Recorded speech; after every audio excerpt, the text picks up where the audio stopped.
study history, we divide history into different eras, ages, big periods to understand, these periods. So the first period that we study in history is Antiquity. Antiquity. So antiquity, when does antiquity end? The fall of the Roman Empire, 400 after Christ. When did we consider that antiquity started? Approximately 1,000 years before. 500 before Christ. 500 before. Why 500 before Christ? Because 500 before Christ, the Greek cities got rid of their domination from the Persians and started to try self-government and started to, build up a community in which they organized their own government. And politics is organizing our own government. The word politics comes from polis, the city-state in ancient Greece, which was self-governed. So 500 before Christ, we start with antiquity. With antiquity, and in antiquity we had two main civilizations that we study, which are the Greeks and the Romans. For both the civilizations, the central concept was the concept of the republic.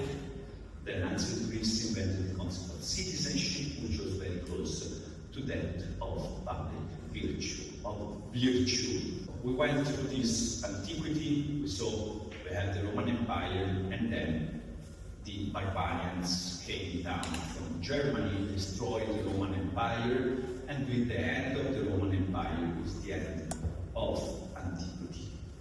Whilst antiquity was declining, whilst the Roman civilization was declining, when the Roman Empire was declining, there was another institution, another set of ideas that was growing up very much. And this new set of ideas were Christianity. Christianity. The ideas of Christianity were coming up since the year 0, because in the year 0 it was the founding father of Christianity was born. The father of Christianity, who is Jesus Christ. Jesus Christ. Jesus Christ was born, and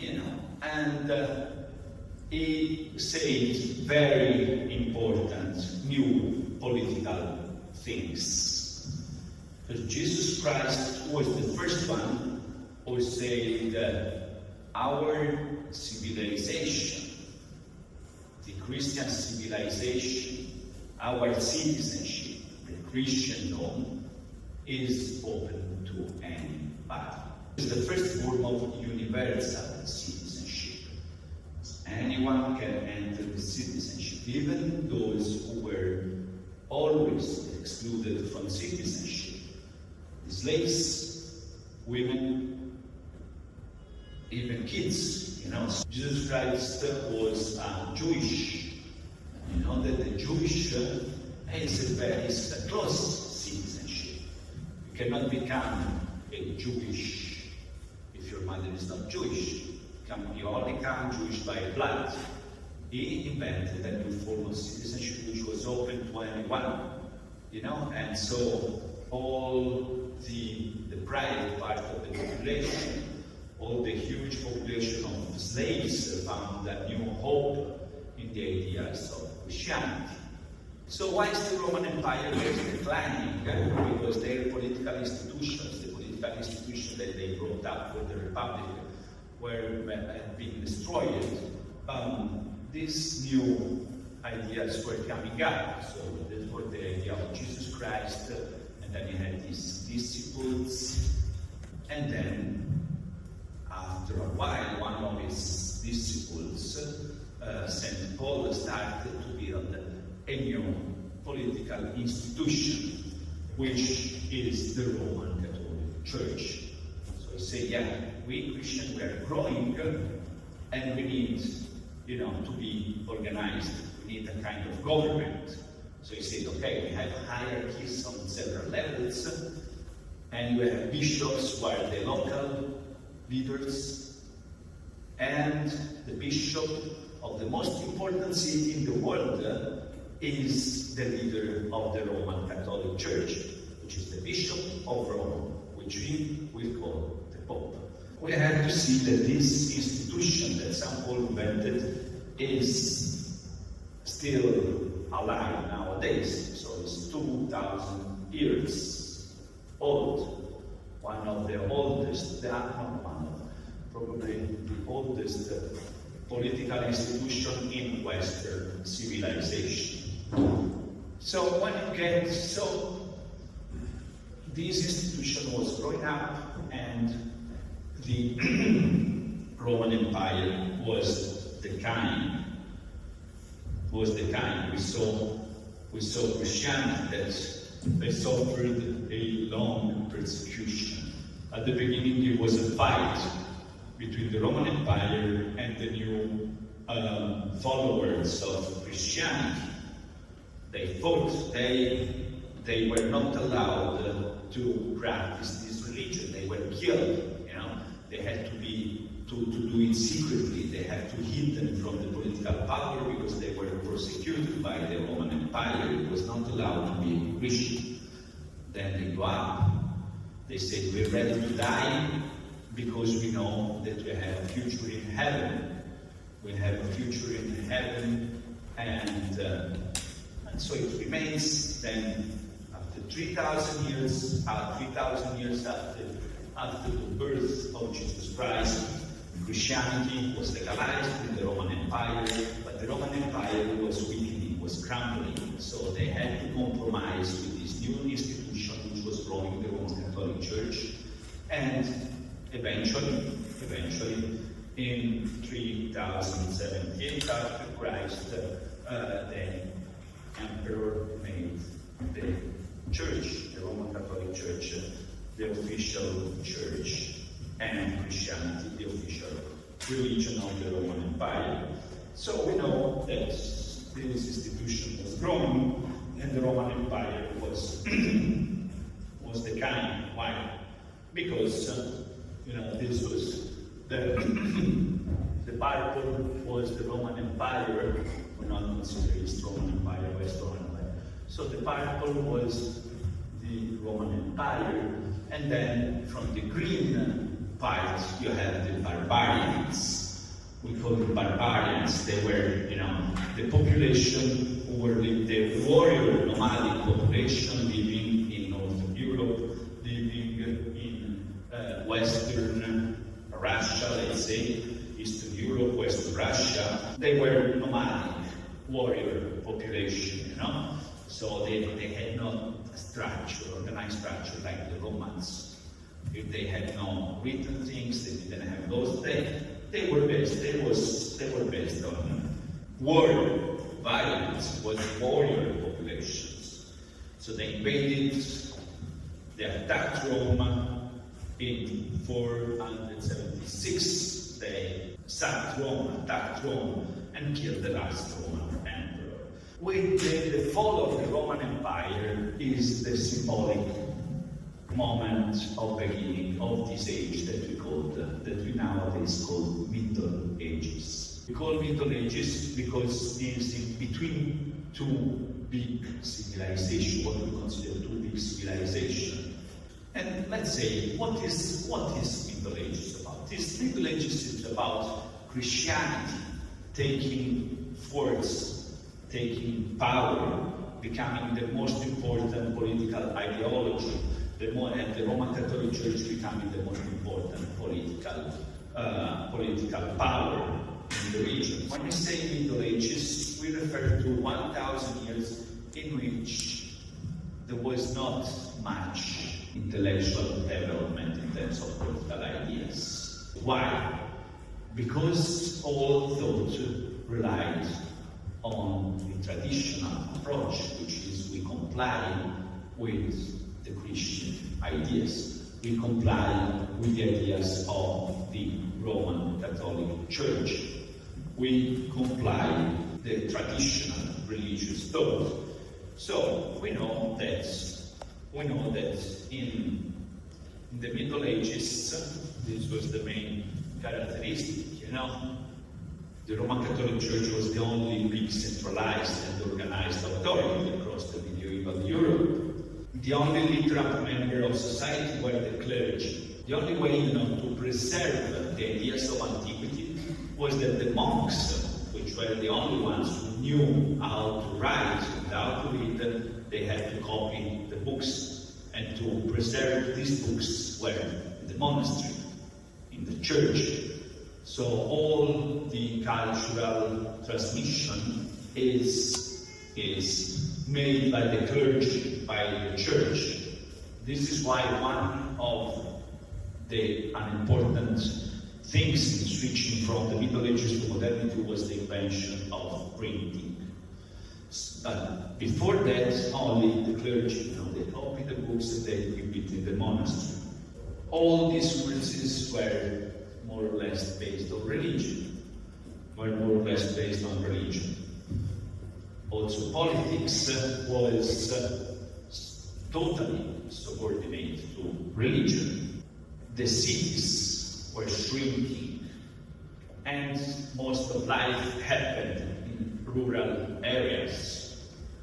Where you had landlords living in a castle, and then the peasants everywhere. So this was feudal Europe, which was a mixture of between Roman Christianity and the folksy tradition of these German tribes, of these barbarians coming from the north. So politics was not perceived as an autonomous realm, but it was considered as a result of the religion. The most important political institution was the Roman Catholic Church. This is why, politics and their political ideas didn't develop much. This is, it's a long period of time. It's 1,000 years, but we don't know that much. So, and we do it just in one class. We only consider one thinker to understand the Middle Ages.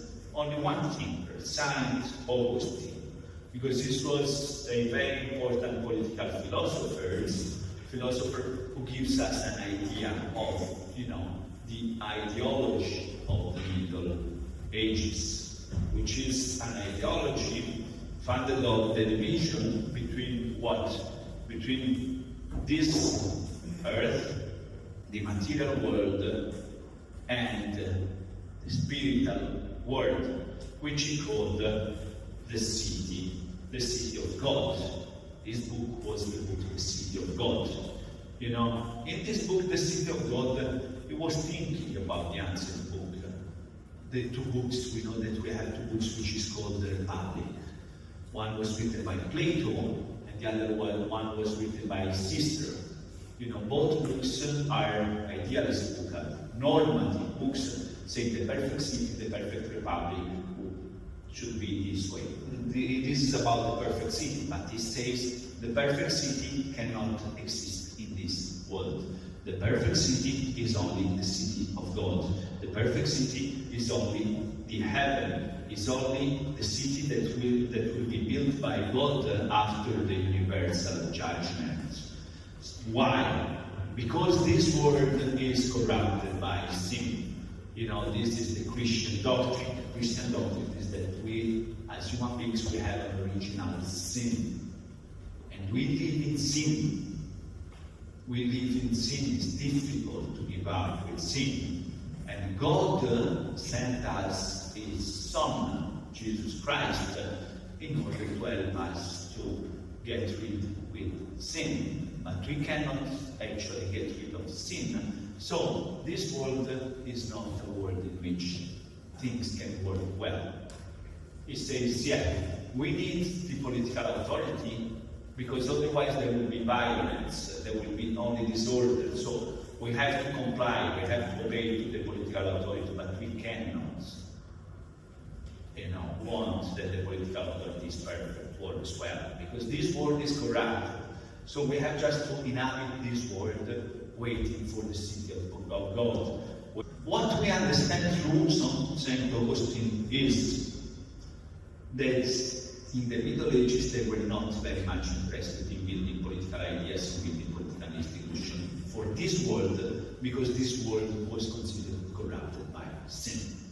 This is why for 1,000 years over the Middle Ages we don't have a lot of works about politics, about this. We only have works about theology, and the Roman Catholic Church is the most important institution. You want to become an emperor, you want to become a king, yeah, you will have to receive the crown from the Pope. Why? Because during the Middle Ages and for a long time, what we thought is you are king because God wants you to be a king. You are a king because of divine choice. The only one who can know the divine will is the Pope. Is the Pope. And then when you become a king and emperor, you have to comply with Christian principles, with religious principles, and so on. So we have religion and then we have politics. This was the Middle Ages. The 3,000 years after the end of the Middle Ages that we will consider today, 300 years, 300 years fighting against the domain of religion over politics, is fighting against the subordination of politics to the church. So we will have 300 years, which 300 years, which will be dominated by this effort to get rid of this subordination of politics under religion. These 300 years of fighting against this domination will start with what we call the Renaissance, which was a moment in the 1500s after Christ, 1500, and then, grew up the theories of the social contract until what we call the Enlightenment in the 18th century, the intellectual movement, which is the Enlightenment. So we see that we start from Renaissance and we arrive to Enlightenment in this fight to get rid of the domination of the church. So Renaissance is understood like rebirth after this long period of sleeping in the Middle Ages, 1,000 years of sleeping. Enlightenment means, bringing the light of reason, of science, of progress over the darkness and the shadow of religion, superstitions, and so on and so forth, and all that was dominating the Middle Ages. The founding moment of Western civilization is this slow substitution of the church with the state as the main political institution. This is what we will see in the next classes. There is a war right now going on against what? Against the Islamic Republic of Iran. Meaning, this was an effort, the Islamic Republic of Iran was an effort to build a political power which was under the religious power, which was entirely inspired by the Quran, and in which, the Pope of the Islam Shia, which is the supreme leader, was also the supreme leader of the state. So we have this process of getting rid of the dominance of religion over political power. We call it secularization. It took centuries, and it was a long process, and we, Western civilization, we intended this process not as the removal of religion, not as the removal of religion from our societies, but we consider that religion becomes something private. It's not anymore a public thing that dominates political life. There's something that is free, because freedom of religion is a crucial principle of Western civilization, but it has to stay in the private sphere. And this is, this is coming up with big discussions nowadays in our multicultural societies, because our multicultural societies, we have here in Europe, we have more and more immigration from Muslim countries, for example. From Muslim countries, especially in France, for example. Why? Because France had colonies in North Africa, so they have many people coming from North Africa, and but these people are Muslim, and Muslim has different approach. They didn't have this process of secularization, So right now in France they have to approve a law in which they say women cannot go with a burqa in public spaces. They can use burqa in their home privately. They cannot go to university, to school with the burqa, with the hijab. This because you want to have a separation between the public sphere and the private sphere. In the private sphere you can worship wherever God you want, but in the public sphere we need to acknowledge that we are all equal citizens and that politics, remain over religion. We said yesterday also the example of Turkey.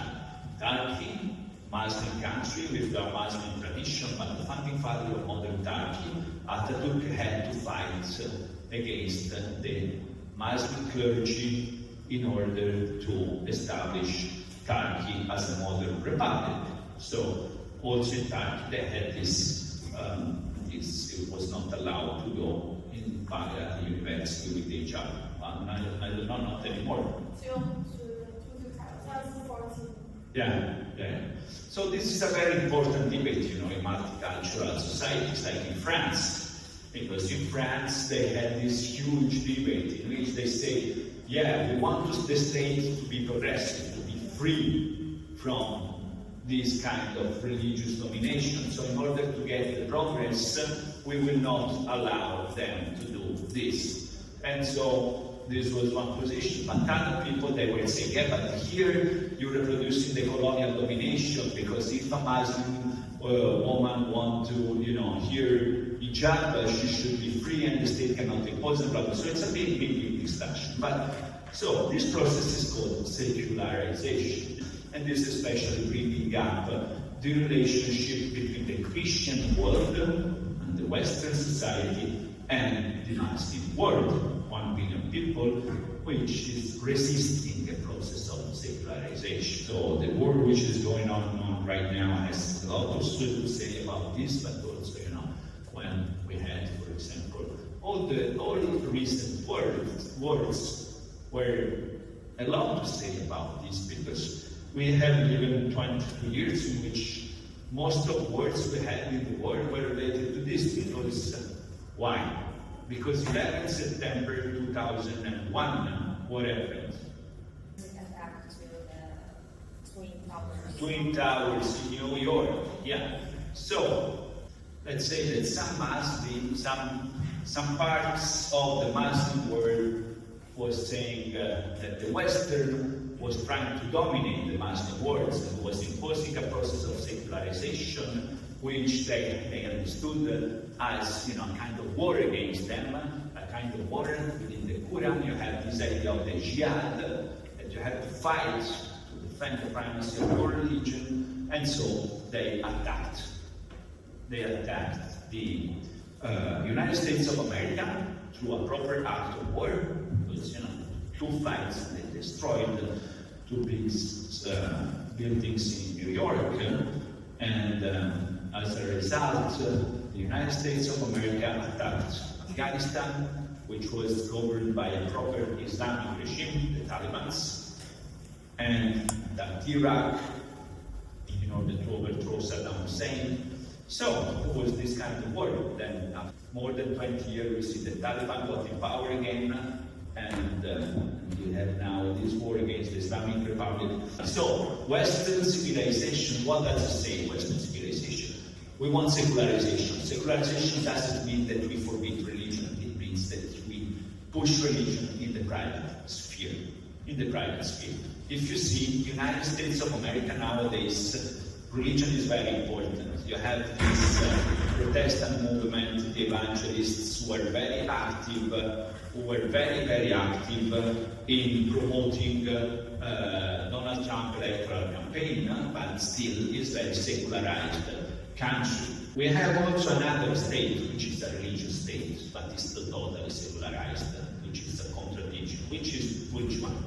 It's a religious state, but totally secularized. Israel? Israel. So Israel, Israel was founded after World War II to say we have to give a nation to the Jews because otherwise they're going to go get genocided again. And they did genocide by themselves after having a nation, but this is another story. But you see that, for example, Israel has this huge problem because it's totally secularized state, but it's religious-based. So what we thought as Westerns is that this process of secularization was happening all over the world. As we pass through the Middle Ages, everybody has to pass through from the Middle Ages to modernity, but this is not happening.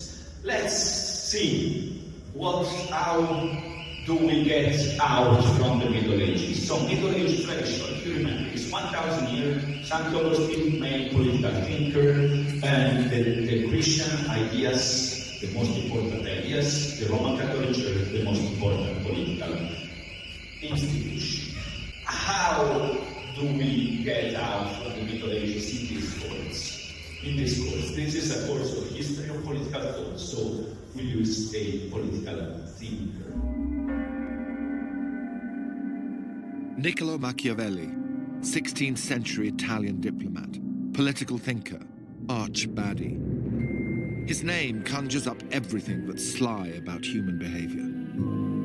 Well, we have an image of what the Machiavellian is. I mean, the word is in our dictionaries. He is an adjective. Machiavellian, astute, cunning, intriguing. Controlling, powerful, sinister, underhand, devious, scheming. Cunning, subtle, nefarious, manipulative, and to a degree, cruel. Peter Mandelson regularly gets described as Machiavellian. I was regularly described as Machiavellian. And it's all because of this, The Prince. Written 500 years ago, it's about power, how to get it and how to keep it. It can be said of men that they are ungrateful, fickle, liars and deceivers. They shun danger and are greedy for profit. Therefore, it is necessary for a ruler who wishes to maintain his position to learn how to be able not to be good. Machiavelli wrote The Prince in 1513. It was shocking then, and it's shocking now. It's almost as if his name itself, Macchi, evil, it just lends itself to a form of demonization. Chapter 17, of cruelty and mercy, and whether it is better to be loved than feared, or the contrary. There's absolutely nobody in history who's had more influence on modern affairs, on politics, than Niccolo Machiavelli. So what are we to make of The Prince on this, its 500th anniversary? How useful and relevant is it today? One of the most important books ever written, and a really useful how-to guide for contemporary reality. Was Machiavelli right? Should we all learn how not to be good? Is it better to be feared than loved? And who are the 21st century Machiavellians?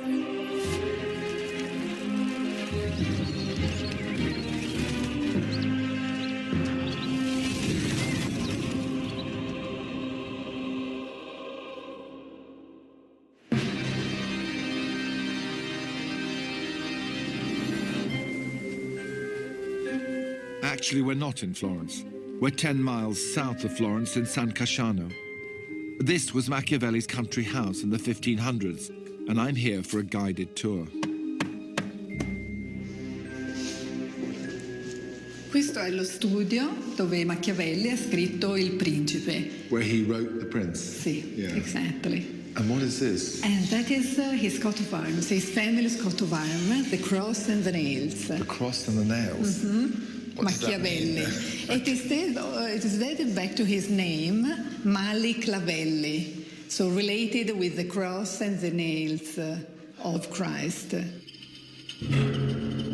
Not a bad coat of arms for a man who, for centuries, was known as the Antichrist. But the cross and nails might just as well stand for the violent times Machiavelli lived through. Florence was a city-state, occupying and controlling only a very small portion of a very chaotic Italy, surrounded by other city-states that were allies on Tuesday, enemies on Wednesday, and then allies again on Thursday. The situation was constantly changing. It was very treacherous. You didn't know who your friends were, and you couldn't trust anyone. So they had to be clever. Before he wrote The Prince, Machiavelli worked here at the Palazzo Vecchio in Florence. The old regime, run by the Medici, had just been deposed.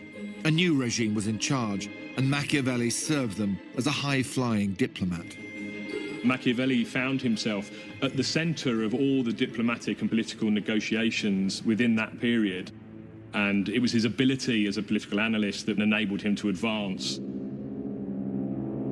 But just when things were going so well for Machiavelli, the Medici returned to power, and events took a dramatic turn. Events that would ultimately lead to the writing of The Prince. He was falsely accused in February of 1513 of taking part in an anti-Medicean conspiracy. And he's horribly tortured. And then he's thrown into prison. There aren't many documents relating to Machiavelli at this time, but this year, British historian Stephen Milner discovered one of the most important of all. He was researching Florentine town criers when he stumbled across Machiavelli's arrest warrant. Florence was an incredible place for collecting documents, and partly because they didn't trust each other. So, where are we? There we go. Oh, there we go. So this is it. You just happened to... I ordered this particular volume, and this was the one that contained the original proclamation that was carried through the city by the town.